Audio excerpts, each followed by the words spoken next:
ராகா வீட்ல வந்து கிருஷ்ண ஜெயந்திய ரொம்ப சூப்பரா செலிப்ரேஷன் பண்ணிட்டுருக்காங்க. அப்ப கரெக்ட்டா என்ன பண்றாரு, முரளி வந்து ஒரு ஐடியா பண்றாரு. எப்படியாவது வந்து அபி மனசுல இருக்கிறதெல்லாம் வந்து வெளிய வரணும்.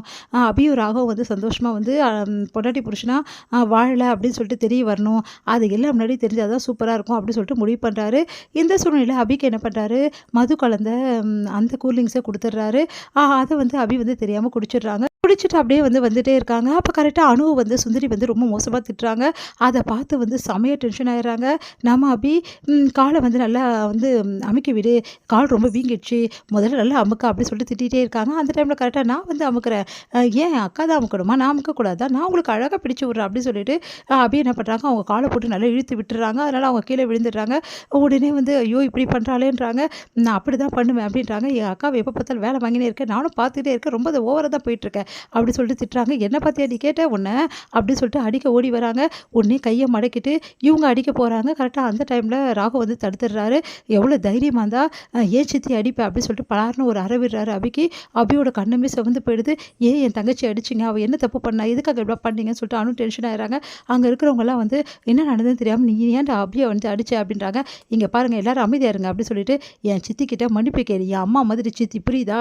என் சித்தி கிட்ட மன்னிப்பு கேட்கல அப்புறம் அவ்வளோதான் அப்படின்றாங்க. நான் மன்னிப்பு கேட்க மாட்டேன். அவங்க பண்ணது தான் தப்பு. நீ மன்னிப்பு கேட்டு தான் ஆகணும் அப்படின்றாரு. அதெல்லாம் கேட்க முடியாதுடா. அப்போ இந்த வீட்ல உனக்கு இடம் கிடையாது அப்படின்றாரு. உடனே வந்து அப்படியே வந்து டென்ஷன் ஆகி அப்படியே அங்கேயே பார்த்துட்டு மனசு கஷ்டப்பட்டு அங்கேருந்து போயிடுறாங்க. ஏன்டா இப்படிலாம் பண்ண? ம் எல்லா தப்புமே சுந்தரி மேல தான். சுந்தரி தான் அவள அடிக்க கை ஓங்குனா. அதனால வந்து அவ வந்து தெரியாம வந்து அடிக்க வந்தா. அப்போ கூட எப்படி அடிக்க வருவா அப்படின்னோனே, என் மேல தான் தப்பு. நான் தான் வந்து கூல் ட்ரிங்க்ஸ்ல வந்து ஹாட் ட்ரிங்க்ஸ வந்து மிக்ஸ் பண்ணிட்டேன்னு சொல்லிட்டு அவங்க சித்தப்பா வந்து சொல்றாரு. அத கேட்டு செமையா டென்ஷன் ஆயிடுறாருங்க. எல்லாருமே ஏங்க இப்படிலாம் பண்ணீங்க? நான் வந்து எனக்கு குடிக்கிறதுக்காக வச்சிருந்தேன். அவ எடுத்து குடிச்சிட்டா. நான் என்ன பண்றது? அப்படின்றாரு. ச்சே இப்படி நடந்துச்சே அப்படின்னு சொல்லிட்டு எல்லாருமே வருத்தப்படுறாங்க. பாத்தியா அபி வந்து ஏதோ தெரியாம பண்ணிட்டா இந்த நிலைமையில. அவள போய் இந்த மாதிரி வந்து கோச்சிக்கிட்டே எல்லாம் அடிச்சுட்டே ராகவ் அப்படின்னு சொல்லிட்டு அஞ்சலி மனசு கஷ்டப்படுறாங்க. எனக்கு தெரியாது. நீ அபிய காணவே காணோம். எங்கேயுமே நான் எல்லா இடத்தையும் தேடி பார்த்துட்டேன். முதல்ல நீ அபியோட வீட்டுக்கு வர சொல்லிட்டு அஞ்சலி வந்து திட்டி அனுப்புறாங்க. சரி ஓகே நான் அபியை வந்து கூட்டின்னு வரேன் அப்படின்னு சொல்லிட்டு ராகவ் வந்து கிளம்புறாரு. இங்க வந்து என்ன பண்றாங்க, அபிக்கு ஒண்ணுமே புரியல. அப்படியே மயக்கமா இருக்கு. நடக்கிற பாதை கூட தெரியல. அப்படியே வந்து என்ன பண்ணுன்னு தெரியல. தடுமாறி நடந்துட்டே போறாங்க. ரோடெல்லாம் இருட்டா இருக்கு. என்ன இது இருட்டா இருக்கு? என் கண்ணுக்கு தான் இருட்டா இருக்கா? உண்மையிலேயே இருட்டா இருக்கா? அப்படி சொல்லிட்டு பார்த்துட்டே போறாங்க. உடனே வந்து யாரோ ஒருத்தர் அவங்க கைய பிடிக்கிறாங்க. யாரும் திரும்பி பார்க்குறாங்க. பார்த்தா முரளிக்கிறாங்க. அட பாவி நீயா? என் கைய விட்றா அப்படி நான் விட முடியாது. நீ எங்க போற? இங்க பார் ராகவ பத்தியா உன்னை எப்படி அடிச்சு வெளியே துரத்துறான்னு சொல்லிட்டு. ஆனா நான் உன்னை நல்லா வாழ வைப்பேன். மகாராணி மாதிரி வாழ வைப்பேன். என் கூட வந்துரு அப்படின்றாரு. அதுக்கு வந்து அடைச்சி கையெடு எவ்வளோ தைரியமா இருந்தா இப்படி பேசுவேன். ராகவ் என் புருஷன். என்னை அடிக்கிறதுக்கும் என்னை வந்து என்ன வேணால் சொல்கிறதுக்கும் அவருக்கு உரிமை இருக்குது. புரியுதா? தேவையில்லாமல் நீ வந்து என் விஷயம் தலையிட்ட. மரியாதை கெட்டுரும். மரியாதை போடா அப்படின்றாங்க. உடனே வந்து நான் போக மாட்டேன். நான் போறியா? இப்போ வந்து காலில் இருக்கிறத எடுக்கவா அப்படின்னோடனே உடனே கையை விட்டுறாரு. போடா இங்கேருந்து அப்படி சொல்லிட்டு போயிட்டே இருக்காங்க. இங்கே வந்து எல்லா இடமும் அப்படியே வந்து சுற்றிக்கிட்டே இருக்காங்க. என்ன பண்ணுறதுனே தெரியாமல் ஒரு இடத்துல போய் உட்காடுறாங்க. இங்கே வந்து என்ன பண்ண ராகவ் அப்படின்னு எல்லா இடத்துலையும் தேடுறாரு. ஆனால் அபி எங்கேயுமே கிடைக்கல.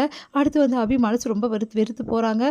ஒரு இடத்துல வந்து ஒரு இடம் இருக்குது. அந்த இடத்துல போயிட்டு கரெக்டாக வந்து தண்ணியெல்லாம் நிறைய இருக்குது. அந்த தண்ணியிலேயே அபி விழுந்துடுறாங்க தெரியாமல். அப்போ கரெக்டாக ராகவ் போய் அவங்கள காப்பாற்றி கூட்டின்னு வராரு. ஏன் இப்படிலாம் பண்ணுற அப்படின்னோடனே, நீங்கள் தான் வந்து என்னை வீட்டை விட்டு போக சொல்லிட்டீங்க. நான் இருந்தானா இல்லைனா உங்களுக்கு என்ன? நானும் பார்த்துட்டு இருக்கேன். கல்யாணம் ஆனதில் இப்போ வரைக்கும் என் மேலே வெறுப்பை கொட்டுறீங்க. என்னை சுத்தமாக பிடிக்கல உங்களுக்கு. கல்யாணம் ஆகிறதுக்கு முன்னாடியே கொஞ்சம் ஃப்ரெண்டாக பழகுனீங்க. ஆனால் அதுக்கப்புறம் சுத்தமாகவே என்னை பார்த்தா உங்களுக்கு வெறுக்கிறீங்க. என்னை சுத்தமாக பிடிக்கல உங்களுக்கு அப்படின்றாங்க. இங்கே பாரு பிடிக்காததுக்கு நிறைய காரணம் இருக்குது. அதெல்லாம் உங்ககிட்ட சொல்லணுன்ற அவசியம் இல்லை. மரியாதை வா வீட்டுக்கு. நான் வர முடியாது. அந்த காரணம் என்னன்னு தெரிஞ்சால் மட்டும்தான் இந்த இடத்த விட்டு நகருவேன். இல்லையா நான் நகரவே மாட்டேன். என்ன நடந்தாலும் பரவாயில்ல எனக்கு அப்படின்றாங்க. வரப்போறியா பிள்ளைன்னு வந்து எவ்வளோ சொல்லி பார்க்குறாரு. கேட்கவே மாட்டேங்கிறாங்க. நீங்கள் காரணத்தை சொல்லாமல் நான் வரமாட்டேன். இப்போ என்ன உனக்கு காரணம் தானே சொல்லணும். சொல்கிறேன் அப்படின்னோடனே அதிர்ச்சி அடைகிறாங்க. எனக்கு உன் உண்மை எல்லாமே கல்யாணத்துக்கு முன்னாடியே தெரியணும்னு அதிர்ச்சி அடைகிறாங்க. நடந்த விஷயத்துக்கு எல்லாத்தையுமே ராகவ் சொல்கிறாரு. நீயும் என் மாமாவும் அப்படி கட்டி பிடிச்சி நின்னீங்களே, என் கண்ணால் நான் பார்த்தேன். அந்த கன்றாவையை பார்த்ததுலேருந்து இப்போ வரைக்கும் எனக்கு நிம்மதி கிடையாதுன்றாரு. அதை கேட்டு அதிர்ச்சி அடைகிறாங்க. அபி நீங்கள் என்ன சொல்கிறீங்கன்னு சொல்லிட்டு இதோட முடியுது.